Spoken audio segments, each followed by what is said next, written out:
Hi guys, my name is Tom Antos, and today I'm going to do another filmmaking tutorial. Let's just hope that this weather holds up, because otherwise we'll have to cut it short. Uh-oh. I'll just grab the umbrella just in case.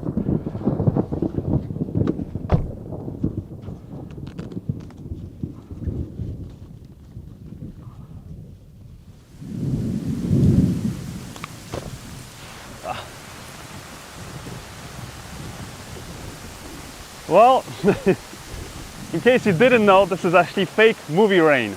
And today's tutorial, though, it's actually about this machine. So I'm going to show you guys basically how to build do-it-yourself, affordable and easy to transport rain machine for your next film project. Anyways, hope you guys enjoyed it. So I'm actually going to show you how I made two different rain machines. First one is this super cheap and easy one to make. Basically, I got this sprinkler and soaker hose. It's like this sort of a plastic nylon, whatever, garden hose, which has these tiny little holes in it. And then the next thing you'll need are these 3/4 of an inch copper clad clamps, which are actually meant for plumbing, and I call them plumbing pipes, but they're just basically good little breakers to make sure that the garden hose stays in its place. And then the last thing you'll need is actually just a piece of wood that you're gonna lay the hose, the sprinkler hose on. And so I used 4 pieces of wood, which were actually 1 inch by 4 inch. And then I used those copper clad, clamps to sort of basically clamp the garden hose here on the top. Now, as you'll notice, I do not tighten it all the way. I kind of leave a little bit of space there, because as the water, enters into the sprinkler hose, it's going to obviously expand. So, if you over tighten this up here, it would not allow the water through. And then here at the end, I just, it comes with this little sort of like a tab that you put in case you want to shorten the sprinkler hose. So I do that, and then that's pretty much it. I just lay it on a piece of wood.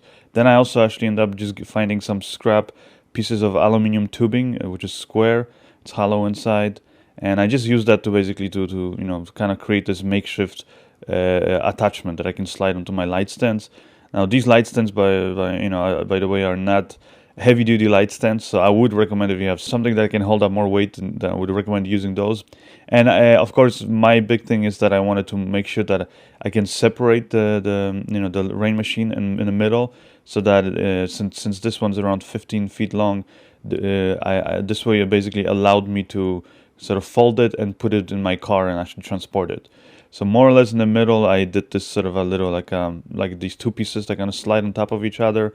And then I just use, this is actually a lighting clamp, but you can use any hardware clamp to basically just clamp those 2 pieces together. And then on the end where you hook up the garden hose, I just use some tape to make sure the garden hose would stay in place, because the actual sprinkler, garden soaker is actually very, very delicate, like piece of plastic, so it could rip if you just put all that weight on it. And then I just used some spare garden hose that I had, and connected to it this it's like a garden hose valve, which just simply allowed me to turn on and off the water without having to each time go to the to the back of the house, basically where the water was connected. So I turn it on, and this is how the final machine looks. As you can see, it sprays actually mainly up into the air, but the kind of sprays a little bit to each side. So by the time the water falls, it actually covers a pretty large area. And next, I'm going to show you guys how I created this other, a little bit more elaborate and more sturdy rain machine out of PVC pipes. And the reason why I did it is because I wanted also more control over where and how the water sprayed, and also just something more durable. The problem with using this cheap, garden sprinkler hose is that it's just the piece of plastic that it's made out of can tear very easily. And I actually, while I was folding it once and putting it in my car, I ripped it in half, so I had to buy another sprinkler hose, which they're not expensive, but still, it's just I wanted to have something that I can use on a feature film that I will be doing this year about vampires, and there's a lot of scenes in there where at night with the rain. So I figured something more durable is going to serve me better. So I've already sort of did a little bit of tests out there, and I've seen some people online recommending to use 1/2 inch PVC pipe. I actually just after my little test, I realized that pipe is just so flexible that it's not going to be sturdy enough, basically, especially once if I want to make a longer rain machine. So I'm going to be actually using 3/4 of an inch PVC pipe. I bought two 10-feet pieces, and I just had them cut in half in my hardware store. This way, just avoided a little bit extra work in there. So I result in 4 pieces, which are each 5 feet long. This way, I'm going to end up with a rain machine that's around 20 feet long. But I'm also going to do it so that it detaches in half, so that I can sort of separate these two 10-feet pieces and actually fit it in a car when transporting this. And also, I'm going to do it so that in case I don't need such a long rain machine, then, like I said, I can use 10 feet, and then whenever I need to sort of spray a bigger area, then I'm going to use the 20 feet version. All right, so let's get started. Here on the table, I've laid out all of the parts that I'm going to be needing for this rain machine, and altogether, I paid for this it's going to be around $70 to $80, depending on what store you buy this in, and and where you live. The prices might differ. Also, for just as tools, I'm going to need a wrench and a saw up here, and otherwise, let's just sort of go through all the parts so you guys can see what you need to get. First, you're going to need some PVC cement, so we can glue all the parts together. Also, some plumber's tape. Next, we have these sprinkler head extenders. These ones are 1.5 inches. Then we have 4 sprinklers, and I have 2 different ones. These ones here are the ones that kind of spray more in like a rectangular kind of pattern, so more to the sides. And then I have 2 up here that spray in a circular pattern. Then I also have 4 of these T-shapes. These ones are again, they can fit 3/4 of an inch PVC pipe on one end and on the other. And on here on the top, you have basically a thread that allows you to screw in a sprinkler or a sprinkler over here extender. Then I also have a 3/4 of an inch PVC pipe end cap. Another thing I got are these 3/4 of an inch PVC pipe extenders, or kind of like threads, both a male and a female over there, and then also an end cap for it in case I decide to close it. And I also have a 3/4 of an inch to a garden hose, basically adapter, and I have two different ones, one with a valve and one without it. So we'll see which one works better. So first, you're gonna have to cut the PVC pipe. I cut 2 pieces which were 2.5 feet long. Then I cut 3 pieces that were 2 feet long, and then 3 pieces that were 3 feet long. Then I used some PVC cement, and the way you apply the cement is you're gonna apply it to both pieces. So I glued those T-shaped brackets to attach 2 of the pieces, of the pipe together. And then, once you have the glue on both parts, you sort of slide it in, give it a few minutes to, let it sort of dry up. Then do the other side. And once I had the T-shaped bracket in between the 2 pipes, I take the sprinkler head extenders, I apply some plumber's tape to the thread, and then you just thread it into the top of the T bracket. You can use a wrench to sort of tighten it a bit further. Then you apply some more tape to the other side of the thread, and then you just screw on the sprinkler heads. And you kind of repeat that for each one of your sprinkler heads, so you kind of end up with these sprinkler heads that point all in the same direction. And here's how my finished machine looks. So as you can see, I have the hose there on the right side, and then you use the hose adapter to PVC pipe, their connections. I can attach the hose. Then I have the first sprinkler head. Then I attach the second one there. And you'll notice here in the middle, I put a piece of wood, and that's because it still turned out that the 3/4 of an inch PVC pipe was still too flexible. In the final design, though, I actually ended up replacing the piece of wood with something very light and a lot more sturdy, which was actually an aluminum piece of tubing. And I just put it just in the middle section, just use some tape to sort of make the whole rain machine a little bit more rigid. You also notice here in the middle, I have the joint, which is basically meant for separating the rain machine into 2 pieces, which allows me to then fold it and transport it easily in a car. At the end, I just put the end cap here, and then I used just some piece of wire from a coat hanger to sort of attach the both ends of the rain machine and put it on some of these basically 2.5 feet long pieces of PVC pipe, which I sort of like carved out a little bit on the top, to create a little bit of like this sort of a seating, so that the pipe sort of would sit snugly there in the middle of it. And then just like with the other rain machine, I use the hose valve to turn on the rain machine. It kind of goes nicely in both directions, and this one doesn't go up so much as it goes more to the sides, so it actually covers a bigger area. Now if you want to see the final dimensions, sort of where I placed all the parts, then first I put those 2.5 feet pieces of PVC pipe, and I use them sort of as my light stand adapters, so you see them there on the sides. Then from the left, I put that garden hose adapter to PVC pipe. Then I put a 2 feet of PVC pipe. Then I put one of the T brackets with a sprinkler. This one is the one that sprays in a sort of a square pattern.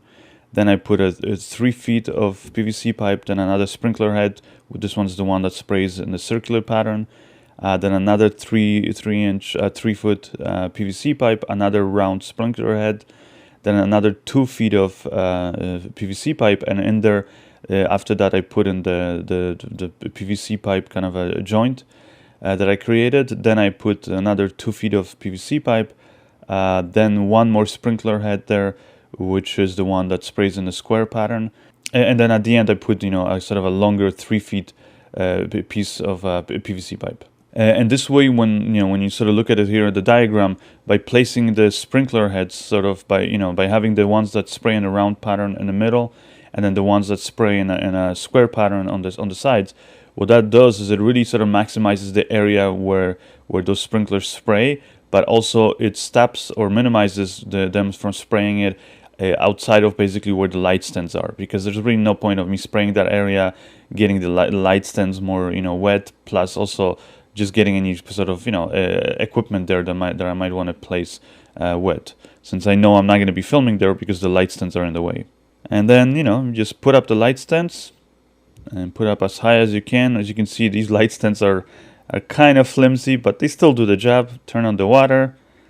This is pretty much our final effect. Now obviously you got to place the camera correctly and adjust the camera settings so the rain is nice and visible. So one tip I'll give you is that if you want the rain to be visible on camera, as you can see right now, you can't really see the rain there, over the car. You really want to have either a dark background, so it's really going to contrast the rain, because rain is water, meaning it's going to have sort of usually it's going to catch some light, and it's going to have a lighter tone to it. So as you can see here, when the wide shot of the car, when you're looking against the black tires there, or that the front black grille of the car, that's where you can see the rain more than against the trees, or especially against that gray car, you can't really see the rain. Now another thing to do, if you want to sort of maximize the visibility of the rain, is to add a light and sort of backlight the rain. So from any angle, from the left or right side of the camera, as long as I have sort of a light pointing almost straight into the camera and lighting that rain, it's going to just make that rain a little bit more visible, because those rain droplets are going to catch that light and going to reflect it. So here on the right side of the camera, I have a light that I turn on, and you can see right away that the rain on the right side now is more visible there against the trees. Now this wasn't a very strong light, so the stronger light you have, if you're filming during the day, the better. That's why on big budget films, when they're shooting rain scenes, they have those huge 10,000 watt HMI lights. Now if you're shooting obviously a scene at night, like I'm going to be doing for my feature film, then it's no problem. You can use weaker lights. And here's actually a little scene that I did with the car and the rain machine.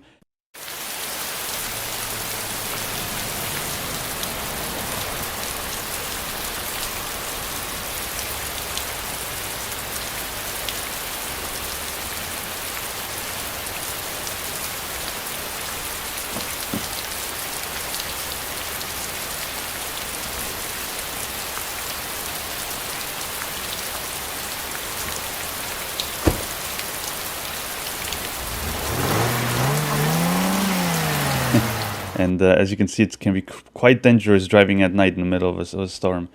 If this is actually a little scene that I did for my Lighting Dozen tutorial series, which is a new product that I'm selling on my website.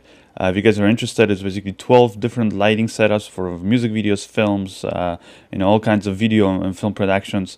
And I show you step by step how I place the lights, the camera, what camera I use, lenses, camera settings, and even the color correction. So if you're interested, just go to my website at tomatosfilms.com and you can check that out along with my other products. So definitely, if you guys are doing a film or maybe even a music video, and you're thinking of adding a sexy rain scene where you wet the ladies down, working with a rain machine is a lot easier than relying on Mother Nature. For one thing, you can make the rain start or stop with the snap of your fingers.